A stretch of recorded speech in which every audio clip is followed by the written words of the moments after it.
Bayangkan sebuah kota yang telah menjadi pusat spiritual dan perdagangan selama ribuan tahun, kota yang didoakan langsung oleh Nabi Ibrahim alaihissalam, Mekah, rumah bagi Ka'bah yang suci, selalu dipenuhi berkah dan keagungan. Namun, ada satu peristiwa dramatis yang hampir meruntuhkan semuanya. Seorang panglima perang dari negeri jauh datang dengan niat menghancurkan Ka'bah, menggetarkan seluruh jazirah Arab. Bagaimana penduduk Mekah menghadapi ancaman mengerikan ini? Bagaimana Tuhan melindungi rumahnya? Saksikan kisah menegangkan tentang Abraha dan keajaiban yang menyelamatkan Ka'bah hanya di channel ini. Assalamualaikum warahmatullahi wabarakatuh. Makkah adalah salah satu kota yang sangat dikenal di kalangan bangsa Arab. Kota yang menjadi kampung halaman bagi Nabi terakhir ini memiliki sejarah yang panjang. Sejak zaman Nabi Ibrahim hingga masa kenabian Muhammad SAW, kota ini senantiasa dipenuhi dengan berkah dan keagungan sampai akhir zaman. Karena Nabi Ibrahim alaihissalam, bapak para nabi, pernah mendoakan secara langsung. Keberkahan yang ada di kota Mekah juga dirasakan oleh penduduknya, menjadikan Mekah terkenal sebagai surga bagi para pedagang dari seluruh jazirah Arab. Selain itu, Mekah juga dikenal dengan bangunan kuno dan suci, Ka'bah, yang dibangun oleh leluhur bangsa Arab. Keberadaan Ka'bah membuat Mekah selalu ramai dikunjungi oleh para peziarah yang ingin melaksanakan ibadah haji. Mekah sepertinya tidak akan pernah lepas dari peristiwa-peristiwa bersejarah. Pelaksanaan korban yang hendak dilakukan oleh Abdul Muthalib belum hilang dari ingatan penduduk Mekah. Pernikahan antara Abdullah dan Aminah juga masih begitu segar dalam ingatan. Kini sebuah peristiwa besar akan kembali menjadi catatan sejarah negeri Ka'bah ini. Beberapa kejadian yang sudah terjadi mungkin hanya membuat penduduknya berdecak cemas ataupun haru. Untuk kali ini, penduduk Mekah benar-benar merasa ketakutan, khawatir dan siap untuk kehilangan segala sesuatu yang selalu menjadi kebanggaan mereka. Abraha al-Ashram, seorang panglima perang asal negeri Habasyah yang berhasil menaklukkan Yaman, akan datang untuk meluluhlantakkan Mekah dan juga Ka'bah. Sekejam Abraha, para raja di Jazirah Arab justru sangat menghormati bangunan suci yang didirikan oleh Nabi Ibrahim dan Ismail itu. Di dalam dan sekitar Ka'bah terdapat banyak berhala yang sengaja dibawa oleh keadaan mereka yang rapuh dalam segi pertahanan membuat masyarakatnya panik ketika mendengar ancaman yang ditebarkan Abraha. Sebenarnya, antara kerajaan Abraha yang berada di Yaman dan Mekah tidak pernah terjadi konflik. Namun, sebuah insiden kecil namun memalukan memicu kemarahan komandan perang asal Najasyi tersebut. Abraha diutus oleh rajanya, Asoma, untuk menaklukkan Yaman. Singkat cerita, Abraha berhasil menaklukkan Yaman dan bahkan membangun sebuah gereja mewah. Pada awalnya, penguasa baru Yaman ini memiliki kepribadian yang cukup luhur, berdisiplin tinggi dan ulet. Ia juga dikenal sebagai seorang yang teguh memegang ajaran agamanya, yaitu agama Nasrani. Arab umumnya berpaling ke negerinya serta meninggalkan Ka'bah. Setelah gereja itu dibangun, dengan bangganya Abraha mengirimkan surat kepada rajanya yang ada di negeri Habasyah atau Ethiopia. Surat yang dikirimkannya singkat, namun begitu jelas menggambarkan ambisinya. Mendengar berita ini, Malik bin Kinana, salah satu penduduk Mekah yang kebetulan sedang berada di Yaman, merasa geram. Dia langsung pergi ke gereja yang direncanakan sebagai saingan Ka'bah itu.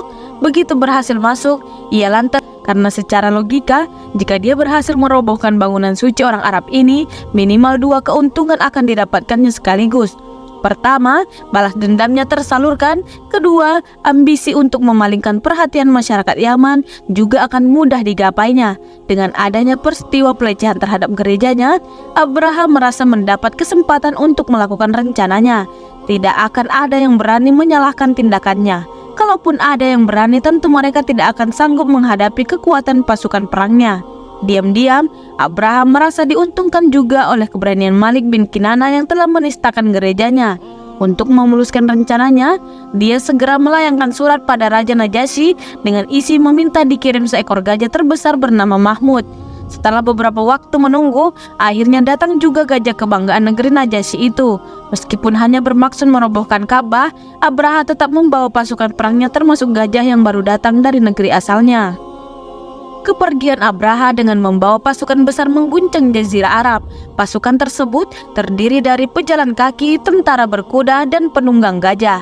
Gemuruh langkah kaki mereka menggetarkan siapapun, bahkan dari jarak bermil-mil. Debu-debu berhamburan seperti asap hutan terbakar, membumbung dari setiap jalan yang dilalui pasukan itu. Zunafar, seorang penguasa di pinggiran Yaman, bersama pasukannya mencoba menghalau Abraha. Namun, usahanya sia-sia. Tentaranya dikalahkan oleh pasukan Abraha, dan dia sempat ditawan meskipun akhirnya dibebaskan setelah diberi ampunan oleh Abraha. Di daerah Has'am, Abraha kembali menghadapi perlawanan tak seimbang dari Nufail bin Habib al-Has'am dan beberapa penduduk setempat. Usaha mereka juga berhasil dipatahkan oleh Abraha dan Nufail ditangkap. Namun Nufail tidak dibunuh, melainkan diberi tugas sebagai penunjuk jalan menuju Mekah. Ketika sampai di Taif, Mas'ud ibnu Nu'ais dan beberapa orang lelaki dari daerah Sakif menemui Abraha. Ketika itu, Taif juga mempunyai tempat suci yang tak kalah populer. Mungkin kedatangan mereka untuk memasang bertepi itu. Masalah ini tidak mengganggu rencana semula karena jarak Makmas ke Mekah sudah tidak jauh lagi. Mereka memutuskan untuk mendirikan kemah di situ guna memobilisasi pasukannya, menyiagakan gajahnya, serta bersiap-siap untuk melakukan invasi ke kota Mekah. Setelah berjalan beberapa hari, kini makin dekatlah kota Mekah. Semangat pasukan Abraha kembali pulih setelah kelelahan bertempur melawan beratnya perjalanan. Beberapa mil lagi, mereka akan memasuki Mekah. Di tempat itu, Abraha kembali melakukan pengecekan terhadap pasukannya. Dalam kesempatan tersebut, mulailah Abraha menebar teror pada penduduk Tanah Haram. Pasukan berkuda yang dipimpin Al-Aswad bin Mas'ud diperintahkan untuk merampas binatang ternak milik penduduk sekitar Mekah. 200 ekor unta milik Abdul Muthalib berhasil mereka rampas. Pada kesempatan yang sama, Abraha juga mengutus Hanata bin Al-Humairi untuk berunding dengan pemuka Quraisy. Ia berpesan pada juru rundingnya ini, tanyalah siapa pembesar Mekah dan sampaikan padanya bahwasanya kedatanganku bukan untuk berperang, tetapi hanya untuk merobohkan Ka'bah. Seperti halnya Al-Aswad, begitu amanat yang diembannya telah dipahami, Hanata dengan gagahnya langsung melesat ke Mekah. Sedikit pun ia tidak menemukan kesulitan untuk menemukan pimpinan kaum Quraisy yang saat itu dipegang oleh Abdul Muthalib. Tanpa perpanjang lebar, utusan Abraha ini langsung menuturkan maksud kedatangannya. Sesungguhnya, Raja Abraha mengutusku untuk mengabarkan bahwa kedatangannya bukan untuk berperang, akan tetapi ia hanya akan pergi merobohkan Ka'bah lalu pergi meninggalkan kalian. Sebagai seorang pemimpin, Abdul Muthalib mencoba untuk tetap tenang menyikapi keadaan. Beliau tidak ingin menambah keresahan warganya yang telah diselimuti ketakutan akan penyerangan besar-besaran yang hendak dilakukan Abraha. Dengan penuh wibawa beliau menjawab, tidak ada alasan bagi Abraha untuk memerangi kami, dan kami juga tidak memiliki kekuatan untuk mencegah dia datang ke Mekah untuk tujuan tersebut. Sesungguhnya ini adalah rumah Tuhan dan Ibrahim kekasih Allah. Maka yang berhak untuk bertanyakanlah pada Abdul Muthalib apa maksud kedatangannya. Perintah Abraha pada penerjemahnya. Maksud kedatanganku adalah meminta pada paduka raja agar sudi mengembalikan unta-untaku. Jawab Abdul Muthalib cuek seolah-olah tidak tertarik menanggapi ancaman Abraha. Kontan jawaban beliau mengakui atau tidak, Abraha tetap menaruh kagum atas keberanian pemuka Mekah itu. Dengan kekuatan tak seberapa, ia berani berkunjung ke kemah militernya. Bahkan menelusupkan teror ke tengah-tengah riuhnya pasukan perang yang siap mengganyang. Selesai pertemuan, Abraha mengembalikan unta-unta Abdul Muthalib. Begitu memasuki Mekah, Abdul Muthalib langsung memerintahkan masyarakatnya untuk mengosongkan kota dan mengungsi ke lereng-lereng gunung untuk menghindari hal-hal yang tidak diinginkan.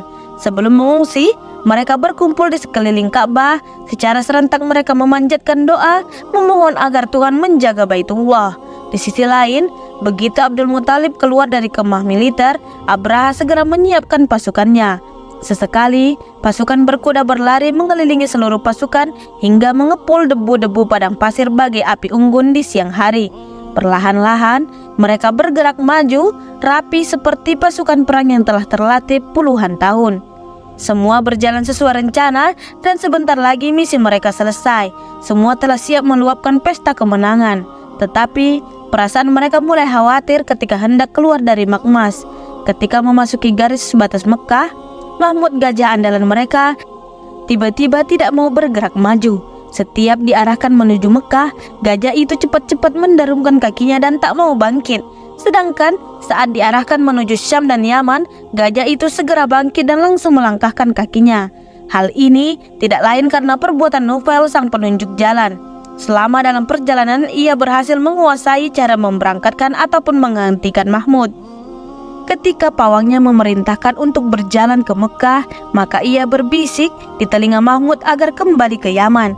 Demikian kuatnya pengaruh suara Nufail hingga gajah itu tidak mau menuruti pawangnya dan justru tunduk pada perintah penunjuk jalan lain. Pasukan mulai panik, tetapi Abraha tidak mau lagi menunda misinya. Dia terus memaksakan diri untuk menyerang Ka'bah. Sungguh, seandainya Abraha mau mempelajari semua itu dan kembali ke Yaman, mungkin ia akan terhindar dari musibah besar. Saat ia terus berjalan maju, tiba-tiba langit berubah hitam pekat, bukan karena mendung, namun sekawanan burung telah menguasai cakrawala langit Mekah. Itulah burung ababil yang dikirim oleh Allah Subhanahu wa Ta'ala untuk menjaga Ka'bah. Tiap-tiap burung telah membawa 3 buah batu yang berasal dari neraka. 2 batu berada dalam cengkraman dan 1 lagi di paruhnya. Tiada batu itu mengenai kepala manusia, melainkan akan tewas seketika. Ketika tepat berada di atas pasukan Abraha, burung-burung menukik tajam sambil melepaskan batu-batu kerikil yang dibawanya. Pasukan Abraha lari tunggang-langgang menyelamatkan diri. Mereka tidak mengira akan menghadapi serangan yang begitu mengerikan. Semua semakin panik ketika melihat teman-temannya yang tertimpa batu ternyata langsung menemui ajalnya. Batu-batu itu jatuh tepat di atas kepala dan langsung menembus dubur mereka. Peristiwa ini diabadikan dalam Al-Quran surah Al-Fil ayat 1 hingga 5. Beberapa orang dapat menyelamatkan diri dari amukan burung misterius itu. Abraha berhasil lolos dan kembali ke Yaman, namun ia tak dapat bertahan lama. San'a menjadi saksi bisu kematian Abraha yang mengenaskan. Tubuhnya digerogoti penyakit aneh. Ujung jari jemarinya lepas satu persatu dan tak henti-hentinya mengucurkan darah yang membuatnya tersiksa. Panglima perang asal negeri Habasyah ini tewas mengenaskan dengan kondisi dada terbelah. Abu Yaksum, menteri Abraha, bernasib sedikit lebih beruntung daripada atasannya itu. Ia lebih berhasil menyelamatkan diri hingga ke Najasyi. Sesampainya di sana, ia bermaksud langsung melaporkan keadaan Abraha bersama pasukannya.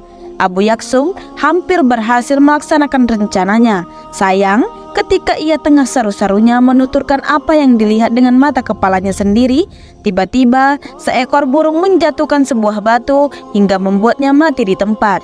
Peristiwa besar tersebut terjadi 55 hari sebelum Nabi Muhammad SAW lahir. Kedatangan burung ababil adalah petaka bagi Abraha dan seluruh pasukannya. Burung-burung itu telah membuat semuanya berantakan. Meskipun begitu, burung-burung itu adalah berkah bagi penduduk Mekah karena Ka'bah kebanggaan mereka selamat dari kehancuran. Mulai saat itu, Abdul Muthalib terkenal sebagai tokoh yang doanya sangat mustajab. Sementara Mekah kian naik pamornya karena terbukti Tuhan telah menjaga kota tersebut dan tahun itu dikenal sebagai tahun gajah. Wallahu a'lam.